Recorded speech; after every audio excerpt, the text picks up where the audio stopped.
जो chief justice है उसको आप नहीं ले जाते, एलिवेट नहीं करते हैं। और जो उससे नीचे वाला जज है आप उसको जो है कंफर्म जज करते हैं। जो हाई कोर्ट का जज है, जो आपका भाई, आपका साथी, आपकी कुलीग है, जब यहाँ पे सुप्रीम कोर्ट की रजिस्ट्री आती है आप उसके साथ बैठ के चाय पीते हैं, उसके साथ कबाब और दूसरे हवा लवाजमात आप इकट्ठे खाते हैं। और जब एलिवेशन की बात होती है तो वो अहमद अली शेख आपको नजर नहीं आता। क्यों?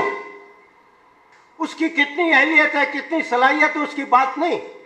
अगर अहलियत और सलाहियत की बात है तो अहलियत और सलाहियत सिर्फ अहमद अली शेख की नहीं होगी, इस पैमाने में बहुतों को नीचे उतरना पड़ेगा। एक एक आदमी के पैमाने को हम देखेंगे कि कौन अहलियत में है, कौन नहीं। आपकी क्या है, आपकी क्या अहलियत है, आपकी क्या सलाहियत है? चीफ जस्टिस ऑफ पाकिस्तान, आपकी क्या सलाहियत है? मत करो पैमाना, हमारे पास है, मत करो।